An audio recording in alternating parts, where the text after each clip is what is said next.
La TVT au cœur de l'information.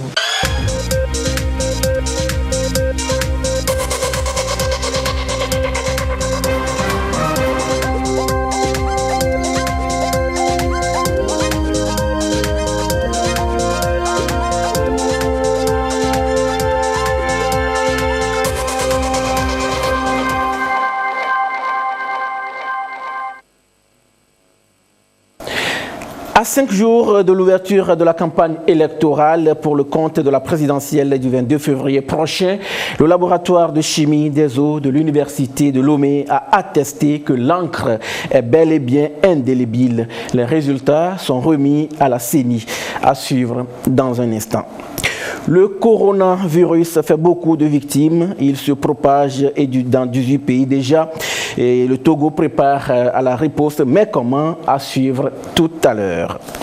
Aujourd'hui, premier samedi du mois, les Togolais en grand nombre par groupe organisé ont mis au propre leur environnement immédiat.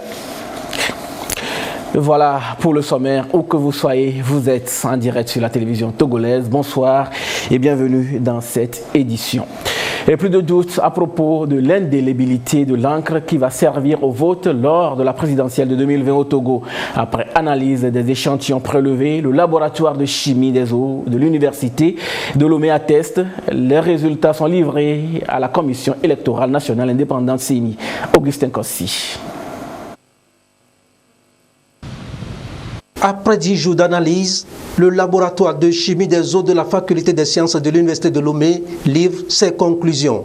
Les résultats attestent l'indélibilité de l'encre devant servir pour le scrutin présidentiel du 22 février prochain au Togo.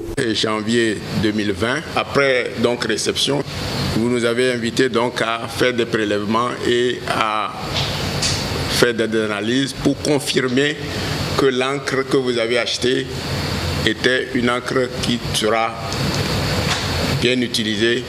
Donc il fallait donc 39 échantillons. Et vous avez autorisé sur place que nous prélevons donc les 39 échantillons sur un certain nombre de cartons. On avait pris donc une masse de 10%. Et 39 échantillons qui sont répartis sur 13 emballages. Ces analyses ont été faites pendant 10 jours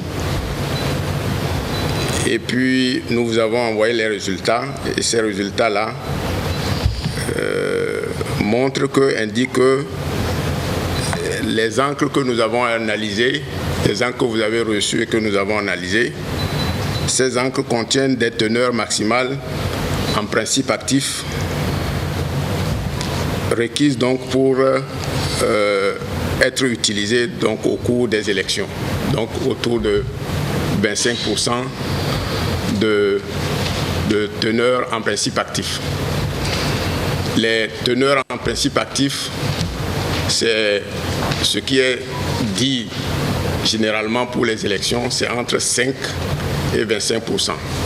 Le président de la CENI note avec satisfaction les résultats livrés. L'encre que nous avons reçue répond bien aux spécifications et à la qualité requise pour être utilisée le jour du scrutin, le 22 février prochain.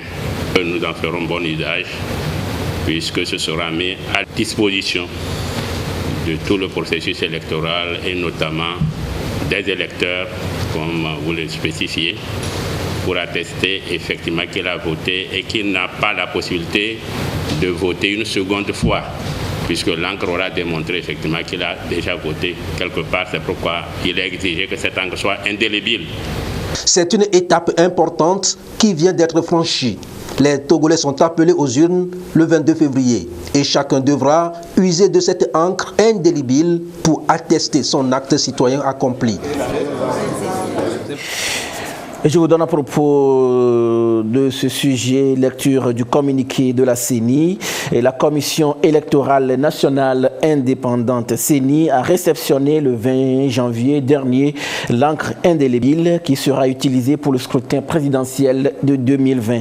Et pour attester la qualité de ce matériel indispensable pour le vote, la CENI a invité le même jour le laboratoire de chimie des eaux de la faculté des sciences de l'université de Lomé à prélever des échantillons pour des tests de confirmation. Le président de la CENI informe l'opinion nationale et internationale qu'à l'issue des tests de confirmation, les résultats reçus ce 1er février 2020 indiquent que l'encre indélébile acquise répond bien aux spécifications et à la qualité requise pour être utilisée le jour du scrutin.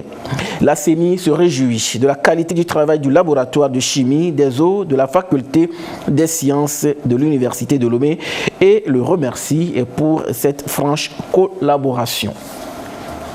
La Commission nationale de lutte contre la prolifération, la circulation et le trafic des armes légères et de petit calibre est en tournée à travers le pays. C'est pour sensibiliser les populations à la base sur l'extrémisme religieux et l'apaisement, surtout en ces périodes électorales. L'étape de Kara avec Nestor Mouzou.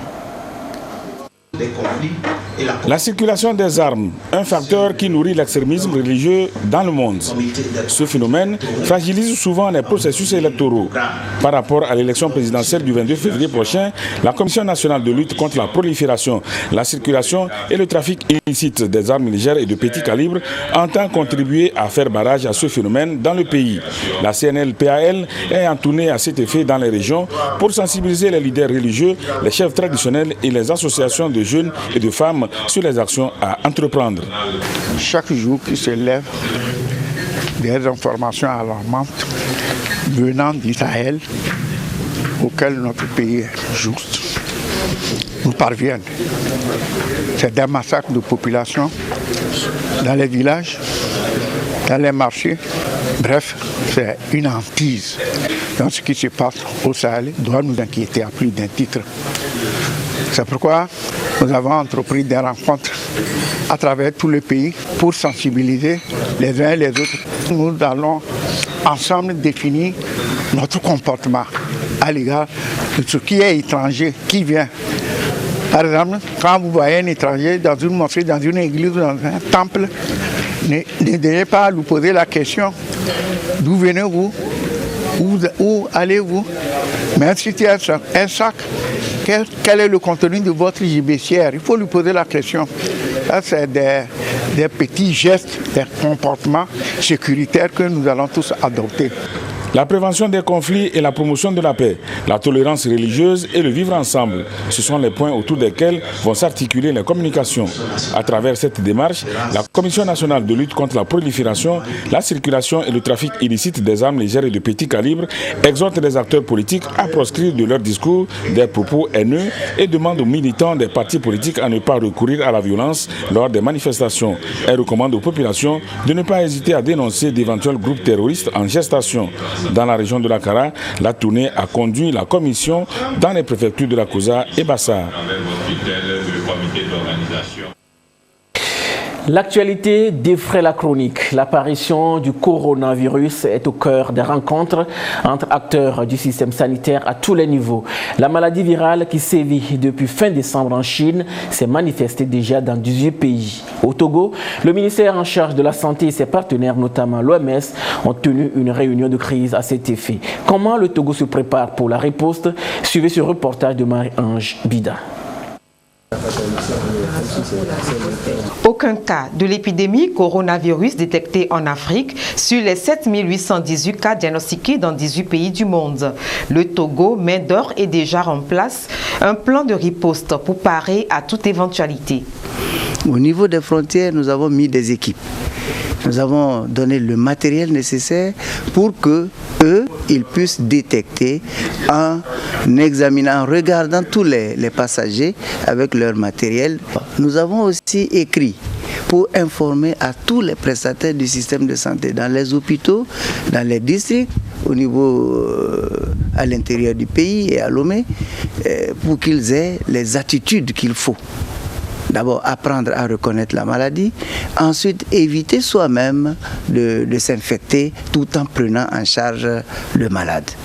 Au plan de la logistique, nous avons des ambulances médicalisées qui ont été apprêtées au CHU Campus, au CHU Sylvanus Olympio. À l'intérieur, nous en avons à Sokodé, à Kara et dans la région des Savanes. Le personnel qui doit prendre en charge ces malades a été aussi rapidement briefé, mais nous allons continuer le renforcement des capacités de ces équipes-là. Le Togo est un grand carrefour de brassage de tout genre. Il est donc classé parmi les pays de niveau 3, des pays qui sont aux premières loges pour bénéficier d'une assistance et aide rapide de l'Organisation mondiale de la santé, OMS. Que nous savons qu'aujourd'hui, pour confirmer par exemple le diagnostic, il faut transporter des échantillons dans un laboratoire spécialisé. Et donc le Togo pourra bénéficier très rapidement d'un appui de l'Organisation mondiale de la santé pour bénéficier des réactifs et pouvoir faire le diagnostic rapide dans le pays. L'OMS a un regard tourné sur tous les pays, mais avec un regard particulier sur le Togo pour que le Togo puisse continuer à travailler et que la population togolaise puisse continuer à vaquer aux activités. Maladie virale à évolution rapide, la lutte contre le coronavirus implique la participation de tous. Des gestes simples adoptés au quotidien seront d'un grand secours. C'est de se laver les mains avec l'eau et le savon de façon régulière, ou d'utiliser les solutions hydroalcooliques, ce que nous appelons gel généralement, pour se nettoyer les mains. Et aussi, il faut, à chaque fois que quelqu'un est suspect de rhume, c'est-à-dire vous avez quelqu'un qui est très malade, qui a le nez qui coule, donc de rhume avec des signes graves de difficultés respiratoires, il faut rapidement consulter un centre de santé. Et aujourd'hui, on recommande à toute la population de se protéger le nez, se protéger la bouche avec un mouchoir en papier lors des éternuements ou de la toux. Si on n'a pas ce matériel, d'utiliser le creux du coude pour pouvoir se protéger la bouche et le nez. Éviter tout contact avec un malade suspect de cette maladie-là. Il faut bien cuire les repas avant de les consommer, puisque le virus peut être détruit par la chaleur. Le coronavirus est une nouvelle maladie qui porte beaucoup d'inconnus. Les recherches s'accentuent au Togo et dans les autres pays pour cerner le virus. Santé toujours, la commune de Loti 2 a bénéficié d'un don d'ambulance pour l'amélioration des soins de santé de la population. Un geste du chef de l'État fort Essozimna Nyasingbe, don réceptionné mardi dernier. Tchazimna Baga.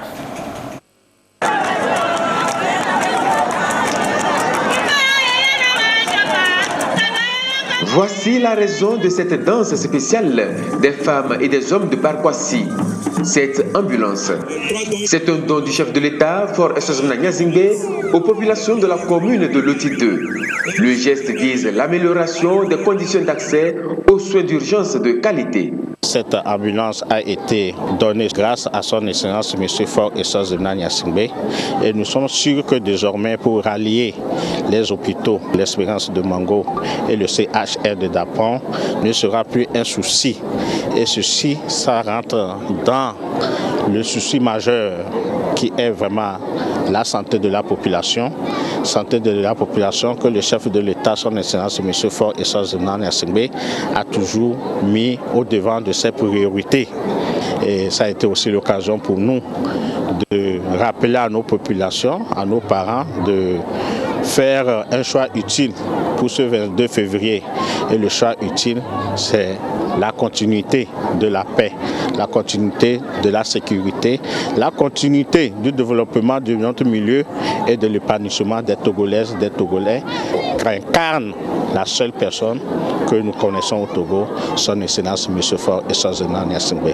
Le don de l'ambulance est accompagné de 1000 litres de carburant pour son fonctionnement et d'un chèque de 1 million de francs CFA pour permettre à la commune de Loti 2 de démarrer ses activités dans de bonnes conditions.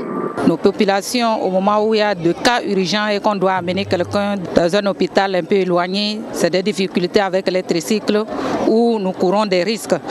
Donc à partir d'aujourd'hui où nous avons eu vraiment ce don précieux, nous allons vraiment sauver les vies de toute la population. Tout le monde est fier. Nous sommes sortis pour remercier le chef de l'État, le président de la République, grâce à qui, avec sa politique de paix, nous avons pu quand même bénéficier de cette ambulance pour que la population puisse souffler. Le préfet de Loti a salué ce geste du président de la République, Faure Essozomna Nyazingbe, qui prouve une fois encore combien il est soucieux du bien-être de sa population.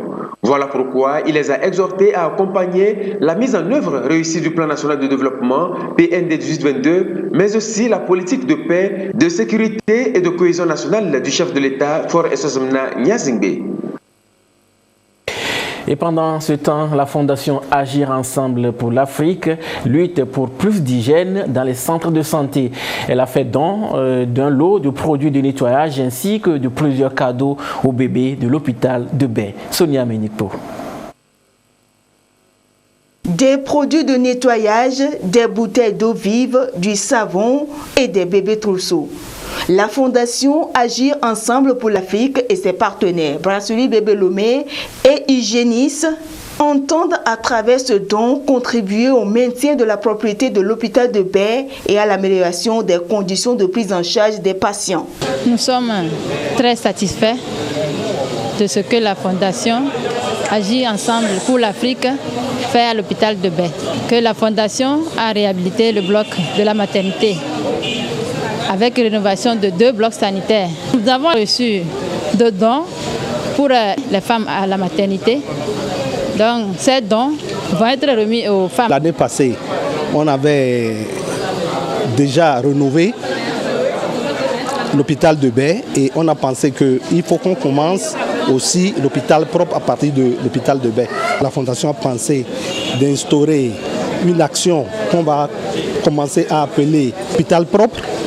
On va voir de programmer comment intervenir dans des hôpitaux, les travaux de nettoyage. Il y aura la sensibilisation à la prise de conscience.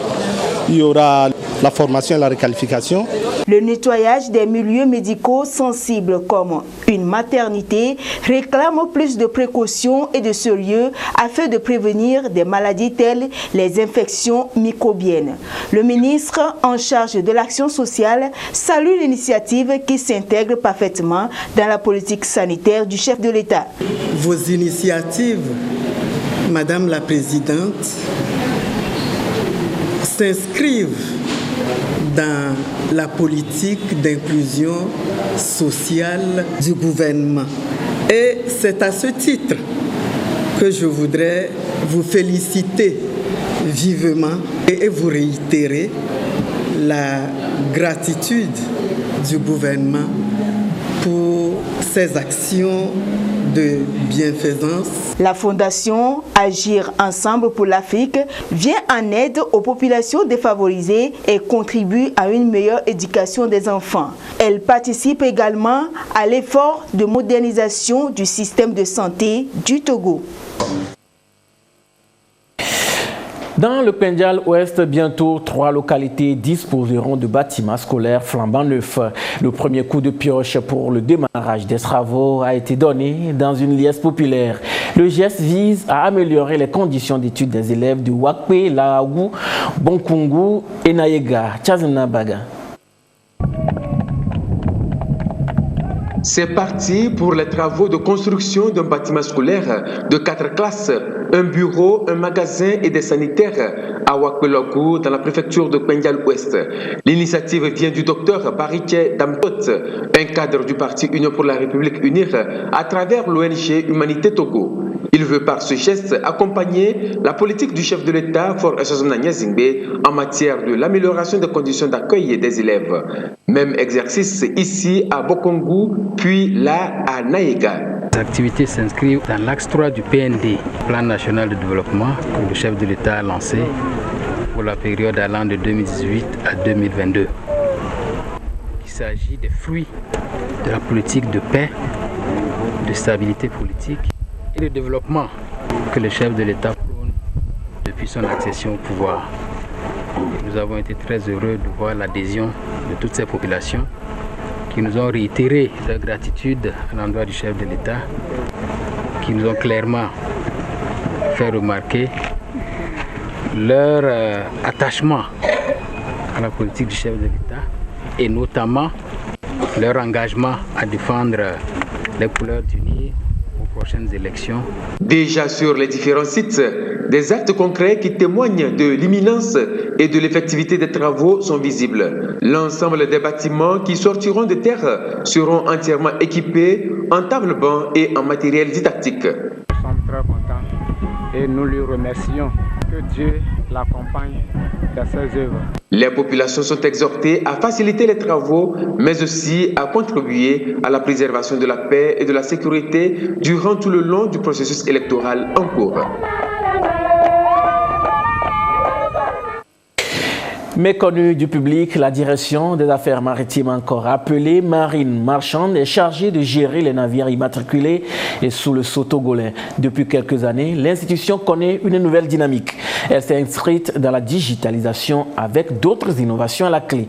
Dans un documentaire qui sera diffusé sur la TVT ce dimanche, ces innovations seront mises en exergue par Luc Assis. Bien avant le documentaire complet, nous vous proposons un extrait suivi. C'est le cœur de toutes les opérations maritimes au Togo. La direction des affaires maritimes, en abrégé DAM, délivre les titres de navigation, de sécurité maritime, les livrets et immatricule les navires de tout genre. Aussi a-t-elle pour mission d'assurer le contrôle technique régulier des navires et d'enregistrer les hypothèques. Créée depuis 1971, elle fait face à des défis de l'heure, notamment la gestion du pavillon togolais, ce qui appelle à des réformes. Et dans le souci de redynamiser l'institution, un changement est intervenu à sa tête. Hubert Bakayi a pris ses rênes depuis sa nomination en mai 2018. Depuis lors, il sème les graines du changement à la DAM. Sa lutte, redorer le blason de sa nouvelle maison professionnelle sur le plan national et international. Nous avons choisi de rentrer dans la digitalisation de notre service. Donc aujourd'hui, cette digitalisation est en cours de mise en œuvre et elle apportera quelque chose de très positif dans la mesure où nous passerons du système manuel à un système digitalisé.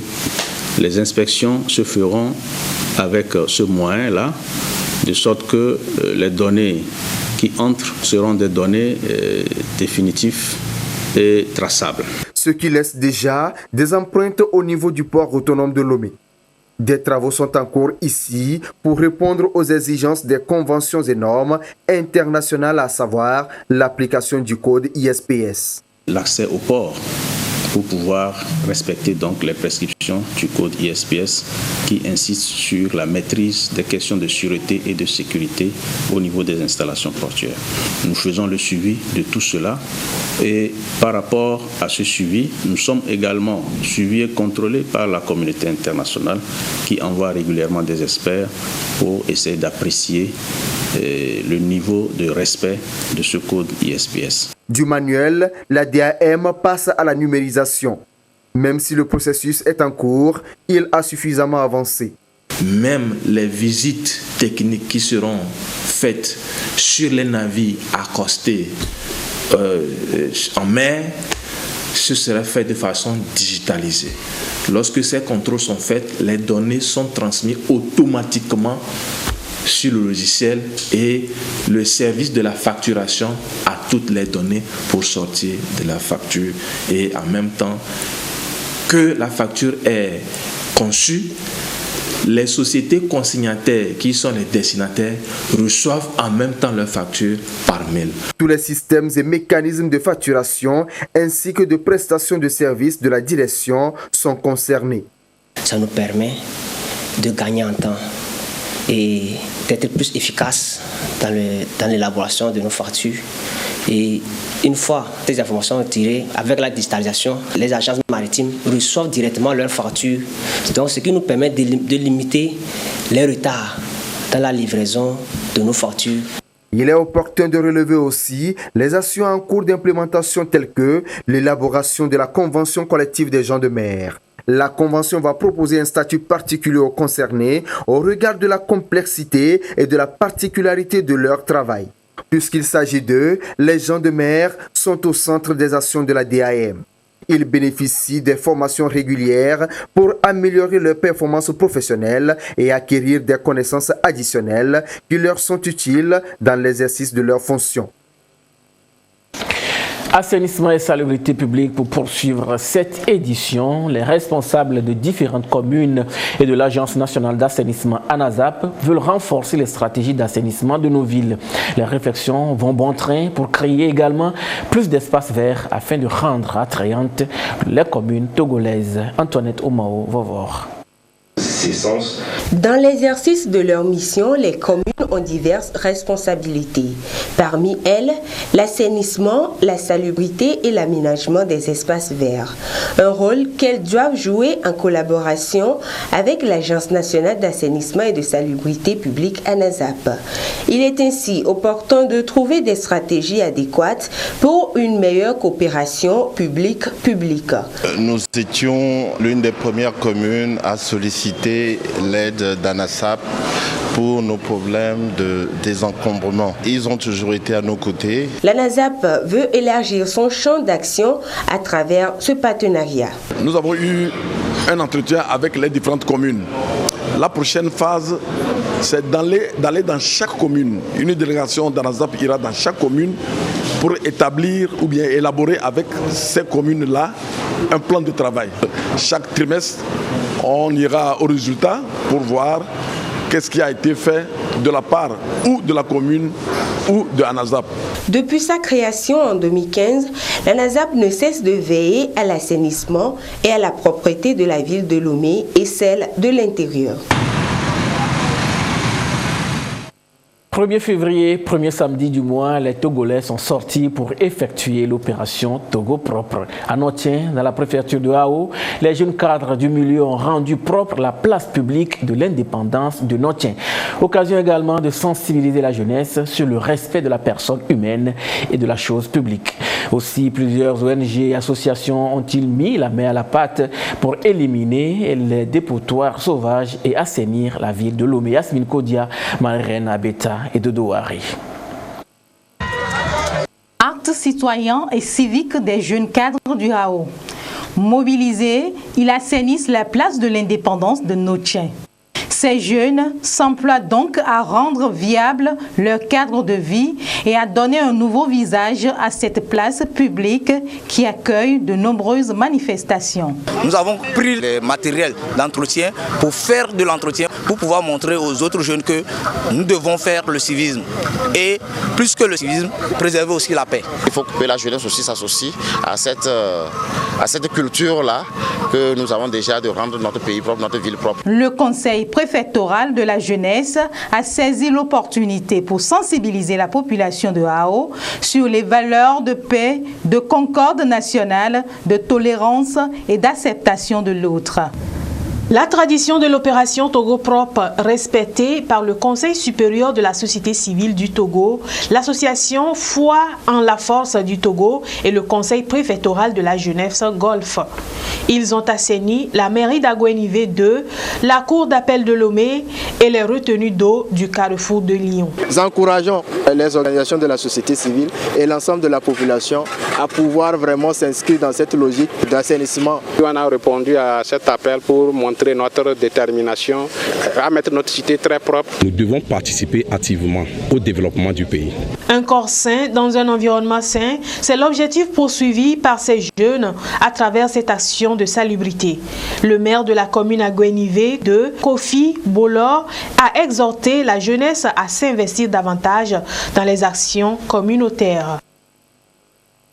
Opération Togo propre, la préfecture maritime a joué sa partition.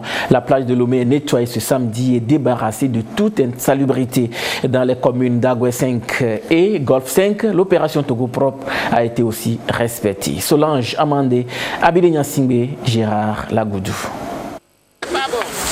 Le personnel de la préfecture maritime, le syndicat des conducteurs de taxi et les riverains du littoral à la plage de Lomé pour le premier samedi du mois. Une initiative du gouvernement pour préserver l'environnement et assainir les lieux publics. La plage, c'est un endroit touristique, c'est un endroit de loisirs. Vous voyez quelqu'un qui boit un sachet de Piawata qui le jette par terre. Il y a des poubelles qui sont installées le long de la plage. On a besoin de maintenir les plages en permanence propres. Pour mieux coordonner l'action de l'État en mer en matière de sécurité maritime et de protection des populations sur la côte, le préfet maritime, le colonel Takuna Dineyo, appelle à la collaboration et à une synergie d'action. Des informations sûrement à relayer par les populations au sein de leurs communautés respectives. Les populations de Zanguera ont mis au propre l'enceinte de l'école primaire publique et les alentours du lycée de Zanguera. Une opération de salubrité à mettre à l'actif de la mairie de Zanguera en collaboration avec le parti politique Bâtir. Nous allons assainir totalement la cour de l'école et retoucher aussi les toits de quelques bâtiments qui sont à l'intérieur de l'établissement pour que nos enfants, nos frères, nos sœurs puissent étudier dans de bonnes conditions. Les populations de Zanguera ont été sensibilisées sur les valeurs de paix et de vivre ensemble. Le conseil municipal de la commune Golfe 5 a choisi les quartiers de Casablanca et de Legbanou. À ces différents endroits, les populations se sont mobilisées pour l'opération Togo propre. La population est en train de comprendre la nécessité et le civisme de cette opération. Occasion également pour les responsables du Golfe 5 d'inviter les populations à plus d'engagement pour le renforcement du vivre ensemble. D'ici avril 2020, une nouvelle grille tarifaire harmonisée sera applicable dans les médias togolais. Le Conseil national des patrons de presse, CONAP, a partagé le contenu de cette grille avec les responsables des institutions publiques et privées. Une rencontre pour la peaufiner avant son entrée en vigueur. Edwige Atakwabasabi et Koué Salah. Cette grille tarifaire harmonisée est une résultante des récentes journées portes ouvertes du CONAP tenues à Kara. Le Conseil national des patrons de presse partage son innovation avec les chargés de communication des institutions publiques et privées. Et derrière cette rencontre de partage, une vision. Qui a un constat selon lequel à chaque fois qu'il y a des activités, il y a des gens qui s'auto-invitent et qui réclament qu'on leur donne des perdièmes ou des jetons de présence, ce qui pénalise l'ensemble de la presse privée de notre pays. Et nous avons ensemble convenu avec les attachés et ceux avec qui nous avons échangé que désormais qu'ils arrêtent ce phénomène. Ils auraient la latitude d'inviter les organes qu'ils voudraient traiter avec, et ceux qui ne sont pas concernés, ils pourront quand même leur dire merci. Autour de la grille tarifaire, des échanges en vue de son amélioration. C'est une très bonne initiative parce que c'est une nouvelle forme de recadrer un peu la communication. Nous avions vécu aussi dans le domaine de la presse écrite privée et nous avions subi les mêmes frasques. Et je pense qu'à travers cette nouvelle formule, ils vont essayer de recadrer un peu la corporation. Ça permet de refaire des grilles salariales au niveau des organes. Une décision qui rime avec les exigences du nouveau code de la presse. Le nouveau code attend que nous nous transformons en des sociétés de médias. Nous avons un moratoire de 3 ans et c'est pour pouvoir répondre présent après les 3 ans et faire notre travail avec beaucoup d'essence que nous avons ensemble adopté ce code que nous sommes en train de porter à la connaissance de l'ensemble de ceux qui consomment nos produits. Cette nouvelle exigence du CONAP couvre à la fois les presses écrites en ligne, les radios et télévisions. Le représentant du ministre en charge de la communication a salué l'initiative. Il a réitéré l'engagement du ministère à s'impliquer dans son application effective. Cette grille tarifaire est prévue pour entrer en vigueur en avril 2020. La littérature togolaise, son histoire et ses perspectives. C'est autour de cette thématique qu'a été organisé le colloque international du groupe de recherche littéraire de l'Université de Lomé. Étudiants et universitaires ont réfléchi sur le rôle que joue la littérature dans le développement d'un pays. Kwasigli et Yata Aratem. À ces assises, un bilan général sur l'avenir de la littérature togolaise dans son ensemble. Ici, enseignants-chercheurs, universitaires, critiques littéraires et étudiants planchent sur le rôle que doit jouer la littérature africaine et togolaise en particulier dans la gestion de la vie sociopolitique et économique du pays. Le colloque international de Lomé, organisé par l'équipe de recherche littéraire de l'Université de Lomé, se donne pour ambition de cerner de plus près les productions littéraires nationales. Ceci, envie d'ouvrir des pistes pour un accompagnement théorique et critique. L'Université de Lomé a décidé de consacrer ce colloque à la littérature togolaise pour faire le point des travaux de tous les chercheurs de l'université qui s'intéressent à la production littéraire au Togo. En réalité, il s'agit d'un travail immense et transdisciplinaire qui implique plusieurs départements. L'objectif, c'est d'arriver à produire une véritable historiographie de la littérature togolaise, mais aussi à impacter la réflexion sur la production de manuels d'enseignement de la littérature. C'est l'aboutissement d'un travail de longue haleine mené par le monde littéraire togolais. Ceci lors des journées d'études qui ont abouti à la publication d'un recueil de 15 articles. Un condensé consacré aux écrivains togolais et qui se veut être un cadre de concertation sur les contours et les modalités d'une réécriture de l'histoire de la littérature au Togo. Ce livre, Discours et figures d'autorité, c'est en réalité un ensemble d'articles.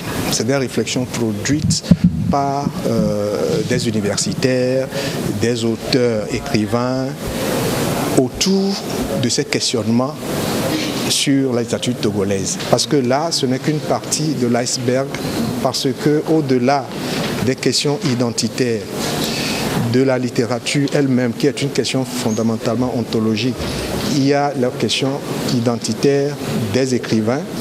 En dehors de ces questionnements, il y a maintenant les questions autour de la chaîne du livre au Togo. Pour ces 3 jours de rencontres, plusieurs thématiques seront abordées, notamment l'enseignement de la littérature togolaise dans les programmes scolaires et universitaires. Le groupe Kassav est à Lomé pour le grand concert marquant la célébration de ses 40 ans. Et jeudi dernier, le groupe a apporté des vivres à l'orphelinat Charity d'Adidogombe. Medina Salami Bacha. Le groupe Kassav à l'orphelinat Moda Charity d'Adidogombe. Ils sont venus démontrer leur amour et compassion envers ces orphelins. Un don de produits alimentaires en plus d'une enveloppe financière pour soutenir les responsables de ce centre dans la prise en charge de ces enfants.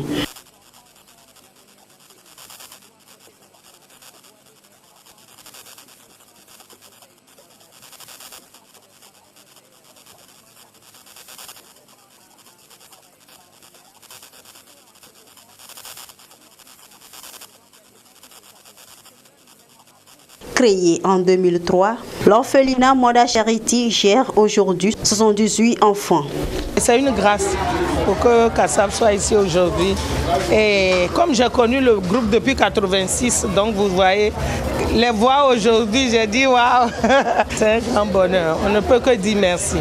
Merci et leur souhaiter un bon séjour au Togo, dans notre beau pays. À l'Institut français de Lomé, Kassav a échangé avec quelques fans pour annoncer les couleurs de leur spectacle. Le concert VIP du 31 prochain à l'hôtel de février et le concert gratuit du 1er février au stade de Kégué. Le rendez-vous est donc pris pour revivre les bons moments avec le groupe antillais. Voilà, ce sera tout pour aujourd'hui. Merci de nous avoir suivis. Restez avec nous sur la TVT. Gardez toujours le sourire, quoi qu'il arrive. Excellente nuit à tous.